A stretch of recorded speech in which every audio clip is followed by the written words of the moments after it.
Hello friends, मैं हूं मृण्मय। ग्रामीण हिंदी के एक नए एपिसोड में आप सब लोगों का स्वागत है। दोस्तों, थोड़ी तबीयत डाउन थी, इसलिए इतने दिन तक वीडियो नहीं आ पाया, लेकिन अभी थोड़ा सा ठीक हूँ, इसलिए ये अमेजिंग कहानी आपके सामने लेके आया हूँ। दोस्तों, आज की जो कहानी है वो है लियोनार्ड लेक और चार्ल्स नेक की, और इन दोनों को द बोन किलर्स नाम दिया गया है। दोस्तों, ये कहानी शुरू करने से पहले प्लीज मेरे चैनल को लाइक और सब्सक्राइब कर लीजिए दोस्तों, क्योंकि हमारा जो टारगेट है 1000 सब्सक्राइबर्स वो अभी भी बहुत दूर है, और बिना 1000 सब्सक्राइबर्स के यूट्यूब में कुछ नहीं हो सकता। तो प्लीज दोस्तों, मेरे चैनल को लाइक और सब्सक्राइब जरूर कीजिए अगर वीडियोज अच्छे लगे हो तो। दोस्तों, हम सब लोगों की एक ना एक फेवरेट मूवी रहती है, और वो मूवी हमारी फेवरेट इसीलिए होती है क्योंकि वो मूवी जो है वो हमारे दिमाग में एक लास्टिंग इम्प्रेशन छोड़ती है कि कई दिनों तक या फिर कई सालों तक भी हम उस मूवी के कुछ जो दृश्य है या फिर जो मैसेज है उसको भूल नहीं पाते हैं, या फिर उस मूवी की जो कहानी है वो हूबहू हमें ऐसी लगती है कि हमारी ही जिंदगी की कहानी है। लेकिन दोस्तों, हमें कितना भी ऐसा लगे कि ये मूवी हमारी लाइफ के ऊपर बनी है या फिर वो मूवी हमें कितना भी इम्पैक्ट करे, बैक ऑफ द माइंड हमें ये तो रहता ही है कि ये सिर्फ एक मूवी है, असली ज़िंदगी नहीं।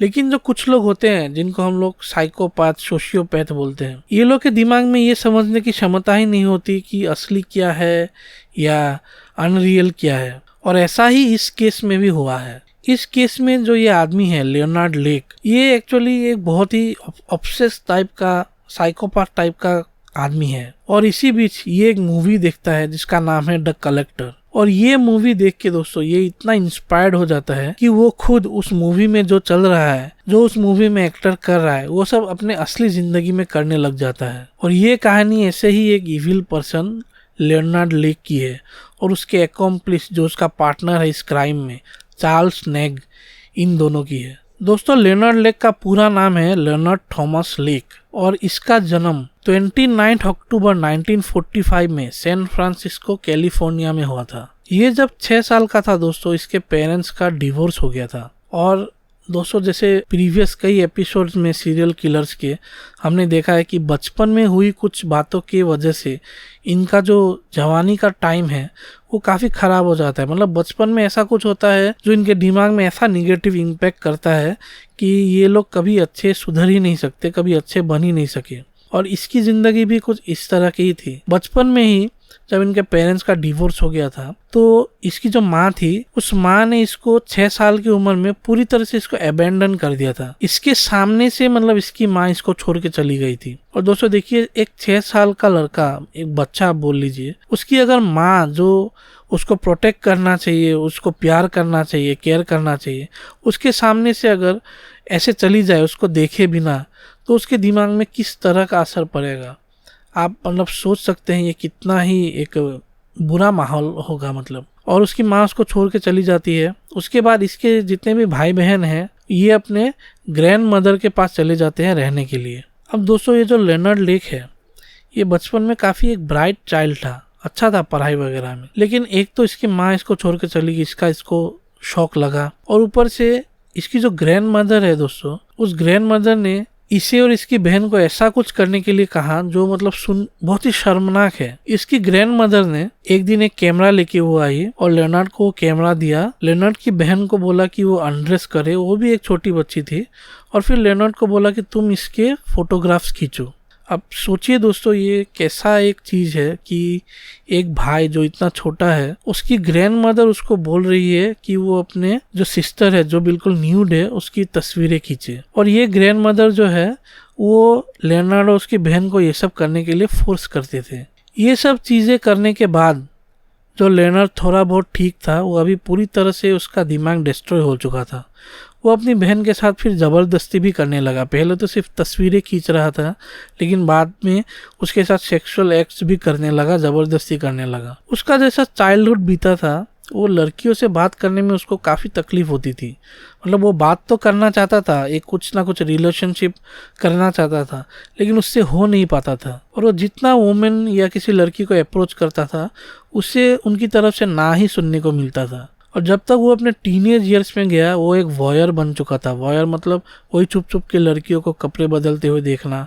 अब इसका जो ये लस्ट था इसका जो ये फेटिश था कि लड़कियों को कपड़े उतारते हुए देखना, उनकी फ़ोटोग्राफ खींचना, उसको प्रैक्टिकली करने के लिए फिर ये प्रोस्टिट्यूट्स के पास जाने लगा या फिर किसी भी लड़की को अप्रोच करने लगा, उनको पैसे वगैरह देके कि वो लोग अनड्रेस करे और ये उनकी तस्वीरें खींचे। लेकिन पूरा जो फोटो सेशन होने के बाद सभी लड़कियां इसे छोड़कर चली जाती थी और ये भी इसको मतलब बहुत ही गुस्सा आता था। ये ट्राई भी करता था उनके साथ फ्रेंडली होने के लिए, लेकिन कोई भी लड़की इसके साथ कोई भी तरह का रिलेशनशिप नहीं रखना चाहती थी। ये इतना साइको था कि ये चूहे वगैरह पकड़ता था कहीं से और उनको एसिड में गला देता था, और ये काम ये बचपन में अपने टीनेज ईयर्स में करता था। अब दोस्तों ऐसे इसकी ज़िंदगी चल रही थी और 1964 में ये यूनाइटेड स्टेट्स मेरीन कॉर्प्स में शामिल हो गया। आर्मी में शामिल होने के बाद ये मालूम चला कि इसको स्किज़ोइड पर्सनैलिटी डिसऑर्डर की बीमारी है और इसके चलते 1971 में जाके इसको एक मेडिकली डिस्चार्ज किया गया, आर्मी से मतलब हटाया गया। अब आर्मी से निकलने के बाद ये सैन होजे में आके बस गया और फिर इसने कई जगह पे कॉलेज वगैरह में एडमिशन लेने की कोशिश की। एक जगह इसको मिल भी गया था एडमिशन, लेकिन ये अपनी पढ़ाई कंप्लीट नहीं कर पाया। और उस समय जो हिप्पी कल्चर बहुत ही फेमस हुआ था अमेरिका में, उसमें ये इन्वॉल्व हो गया। इसने शादी भी कर ली, लेकिन दोस्तों इसका जो पुरानी इसकी जो बीमारी थी कि ये लड़कियों को मतलब एज ए ऑब्जेक्ट देखता था, उनके साथ ये कुछ एक अच्छा कन्वर्सेशन कर ही नहीं पाता था। ऊपर से उनके साथ जो ये सब जो BDSM सैडिज्म वगैरह है ये सब करना चाहता था। और इसने जो शादी की वो शादी भी बहुत जल्दी टूट गई इसी वजह से कि वो अपने पत्नी को ये सब करने के लिए फोर्स करता था, ये सब BDSM सैडिज्म ये सब करने के लिए। इसके बाद करीब 208 सालों तक वो एक बहुत ही बड़े एक रैंच जो बोलते हैं अमेरिका में, बड़े बड़े फार्म हाउसेस बोल सकते हैं, ऐसे में एक रहा। और वहाँ पे इससे एक लड़की मिली जो कुछ हद तक मतलब इसको समझ सकती थी, और उस लड़की का नाम था कैरोलिन बलाज, जो इसकी एक बहुत ही अच्छी फ्रेंड भी बन गई थी और उसके बाद इन्होंने शादी भी कर ली थी। ये लड़की कुछ हद तक इसको इसलिए समझ रही थी दोस्तों क्योंकि इसके जो वियर्ड फैंटेसीज थे वो फैंटेसीज ये लड़की कंप्लीट कर रही थी। जो इसको मतलब बॉन्डेज चाहिए था, सेक्स स्लेव चाहिए था, इस तरह का जो इसका जो सेक्सुअल फिटिशेस है वो सब ये लड़की कंप्लीट कर रही थी। लेकिन दोस्तों ये सब धीरे धीरे इतना बढ़ने लगा था कि वो भी डर गई थी और एक पॉइंट ऐसा आ गया था जब इनका डिवोर्स हो गया था। लेकिन पता नहीं किस वजह से ये लड़की इसके साथ मतलब कांटेक्ट में बनी रही, इसकी फ्रेंड बनकर वहाँ पे ही रही। तो ये थी दोस्तों ये जो लेनर्ड लेक है उसकी। अब बात करते हैं इसके जो एकम्प्लिस था चार्ल्स नेग, उसकी बात करते हैं। चार्ल्स नेग जो था वो हांगकांग में उसका जन्म हुआ था और एक मतलब काफ़ी वेल्दी फैमिली में इसका जन्म हुआ था। लेकिन इसके जो फादर थे वो बहुत ही स्ट्रिक्ट थे और बचपन में इसको काफ़ी मारते पीटते थे, फिजिकली अब्यूज करते थे। ये जब 15 साल का हुआ दोस्तों तो इसको एक बीमारी लग गई थी जो थी क्लेप्टोमेनिया। ये होती है चोरी करने की बीमारी। मतलब ज़रूरत नहीं है कि आप एक चीज़ को चुराए, लेकिन उस चीज़ को चुराने से कुछ मन में उसको शांति वगैरह मिलती है, जो ये जिसको भी ये मतलब बीमारी है। तो ये क्लेप्टोमेनियक था चार्ल्स नेग। ये एक मतलब ट्रबल टीनेजर था दोस्तों। स्कूल वगैरह में भी काफ़ी स्कूलों से ये निकाला गया था और क्लेप्टोमेनियक तो था ही। इसके फादर भी एब्यूसिव थे। अब इन्हीं सब चीज़ों को लेकर इसके फादर ने इसको एक लंदन के एक बोर्डिंग स्कूल में पढ़ने भेज दिया था, लेकिन वहाँ से भी ये निकाला गया क्योंकि वहाँ भी इसने चोरी करना शुरू कर दिया था। लंदन से भी निकालने जाने के बाद 1978 में ये यूनाइटेड स्टेट्स पहुंच गया एक स्टूडेंट वीज़ा में, और फिर यहाँ पे न जाने कैसे ये यूनाइटेड स्टेट मेरीन कॉर्प्स में शामिल हो गया। लेकिन वहाँ से भी ये भगाया गया, वही दोस्तों चोरी करने के जुर्म में। और इस बार इसने कुछ छोटी मोटी चीज़ नहीं, ऑटोमेटिक जो मशीन गन है वो सब इसने चुराए थे। अब इसका कोर्ट मार्शल होने वाला था, लेकिन कोर्ट मार्शल होने से ठीक पहले ये वहाँ से भाग गया था। मतलब आर्मी को अबेंडन करके ये वहाँ से भाग के आ गया था। वहाँ से भागते भागते 1980 में ये जो लेनर्ड लेक है उसके कांटेक्ट में ये आ गया था। जो लेनर्ड लेक था वो एक सर्वाइवलिस्ट मैगजीन मतलब इसी तरह का मैगजीन जिसमें वो जो सर्वाइवल किट वगैरह के एडवर्टाइजमेंट होते हैं, उस तरह के आर्टिकल्स, या फिर जो कैंपिंग वगैरह के उस तरह के मैगजीन में लेनर्ड लेक ने एक ऐड दिया था कि उसको इस तरह का एक पार्टनर चाहिए कि एक बंकर बनाना है उसको। और तब लेनर्ड लेक की मुलाकात इस चार्ल्स नेग से हुई थी। अब जो दोस्तों कैरोलिन थी, जो लेनर्ड की एक्स वाइफ थी, उसने लेनर्ड को अपने परिवार की एक प्रॉपर्टी, बहुत ही बड़ी प्रॉपर्टी थी, उसमें रहने की इजाज़त दी थी।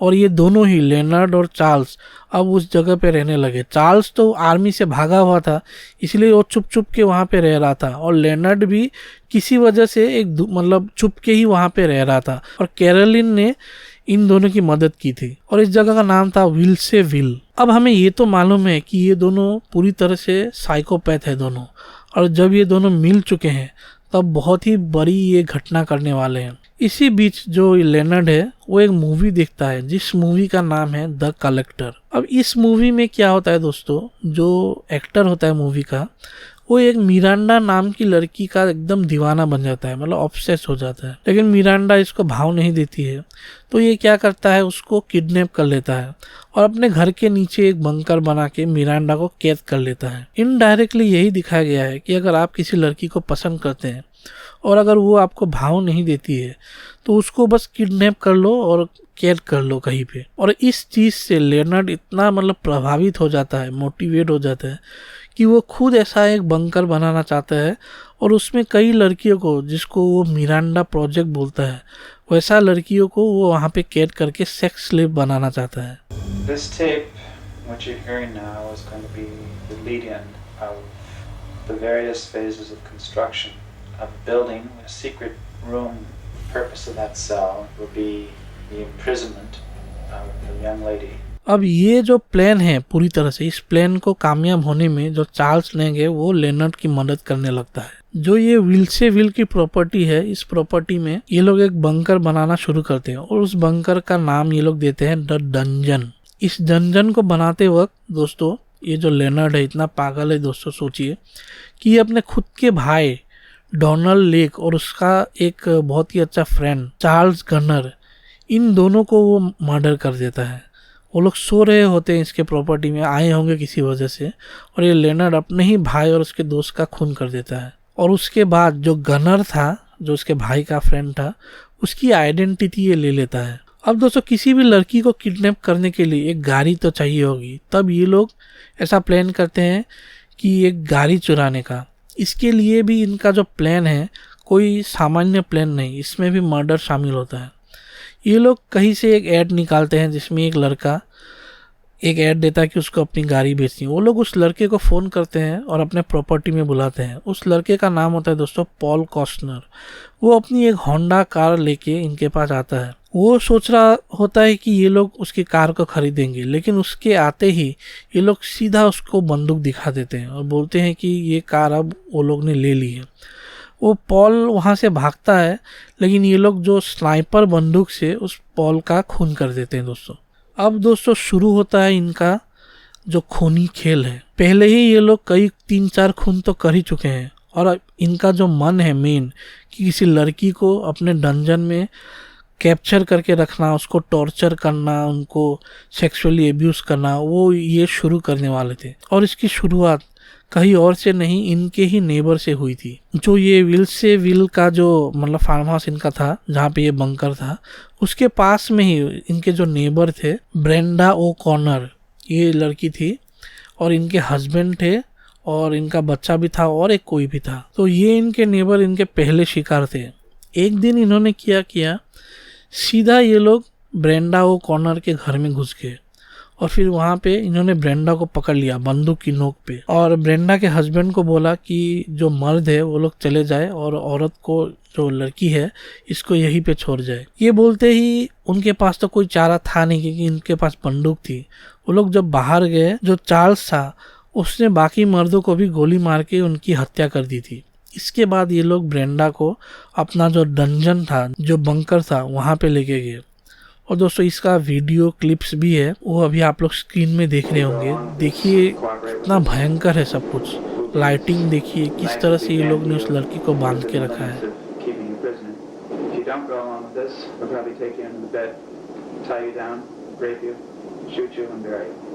ब्रेंडा को केयर करने के बाद दोस्तों इन्होंने उसको बुरी तरह से टॉर्चर किया, उसको कई बार उसका रेप किया, और फिर उसको मर्डर कर दिया उसका। इन्होंने ये डंजन बनाया ही था ताकि लड़कियों का रेप कर सके, उनको टॉर्चर कर सके, और फिर उनका खून कर सके। अब इस फैमिली का पूरी तरह से खून करने के बाद इन्होंने कई मर्डर्स और किए।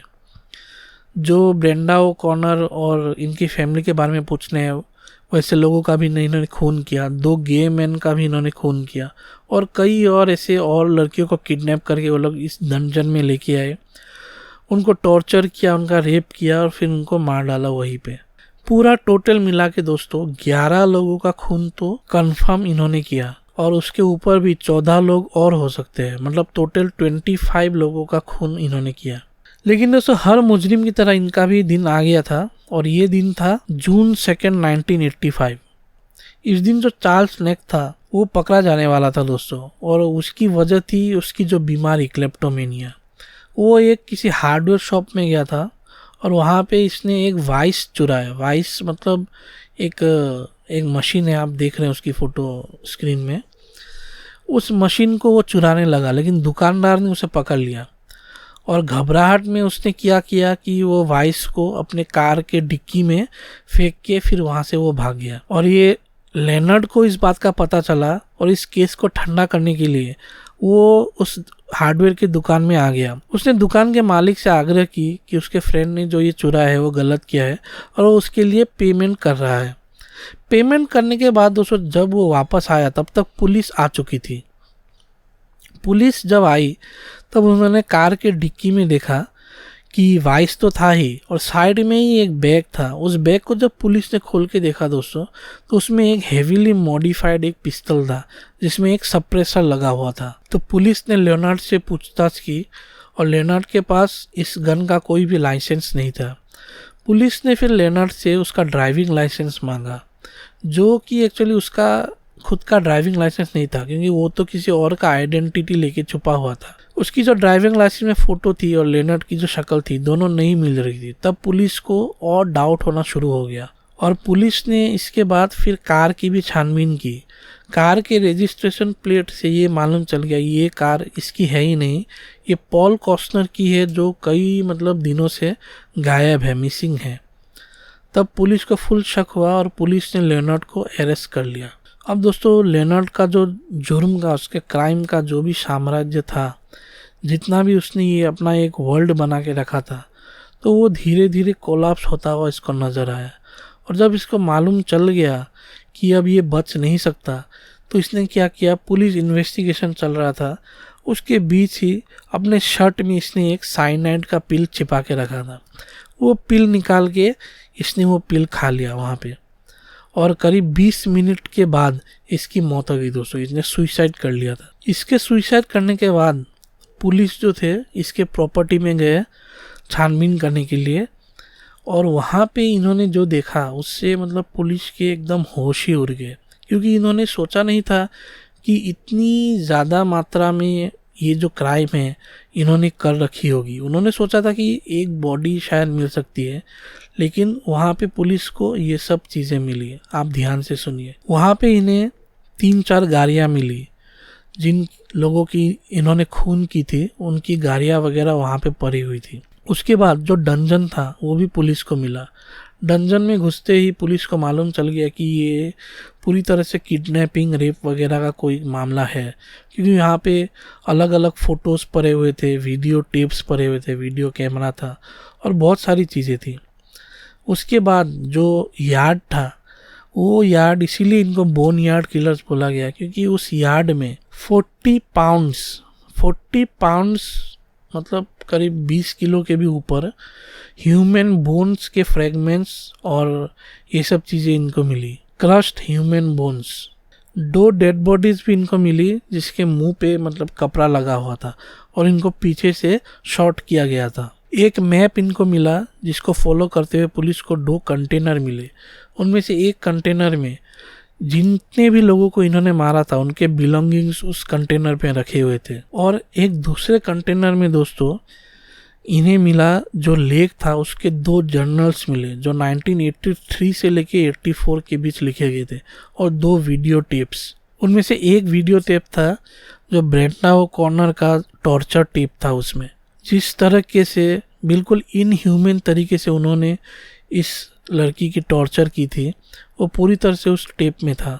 और दूसरे टेप में भी एक दूसरी लड़की का जो टॉर्चर था वो था। टेप देखते ही, उसका वीडियो देखते ही पुलिस समझ गए थे कि किसी भी हालत में ये दोनों लड़कियां बचने वाली नहीं थी, क्योंकि टॉर्चर इतना ही सीवियर था दोस्तों। अब दोस्तों लेक तो मर गया था और ये चार्ल्स भाग गया था, तो पुलिस के हाथ में आई कैरोलिन, और कैरोलिन ने पुलिस की फुल तरीके से मदद की और इस वजह से उसको लीगल इम्यूनिटी मिल गई पुलिस की तरफ से। कई दिनों के बाद चार्ल्स नेक भी पकड़ा गया, वो भी कनाडा में।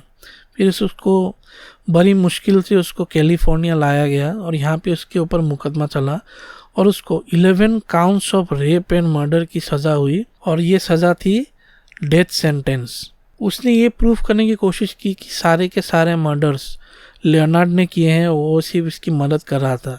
लेकिन जो वीडियो वगैरह थे उसमें देख के ऐसा बिल्कुल नहीं लगा था, और इसकी वजह से उसको डेथ सेंटेंस हुआ। आज भी दोस्तों चार्ल्स नेक सैन क्वेंटिन प्रिजन में है और अपना मौत का इंतज़ार कर रहा है। तो दोस्तों यही कहानी थी इन दोनों सीरियल किलर्स की। होप करता हूँ ये कहानी आपको अच्छी लगी हो, और अगर अच्छी लगी हो तो प्लीज़ मेरे चैनल को लाइक और सब्सक्राइब ज़रूर कीजिए दोस्तों। और स्पेशल थैंक्स टू उन लोगों को जिन्होंने ये एपिसोड यहाँ तक अंत तक देखा है। थैंक यू सो मच दोस्तों। लेकिन दोस्तों आप लोग मेरे एपिसोड्स तो देख रहे हैं लेकिन सब्सक्राइब नहीं कर रहे हैं, तो प्लीज़ दोस्तों अगर मेरे एपिसोड्स आपको अच्छे लगे तो सब्सक्राइब ज़रूर कीजिए और उस बेल आइकन को भी दबाइए आने वाले नोटिफिकेशंस के लिए। तो दोस्तों थैंक यू सो मच।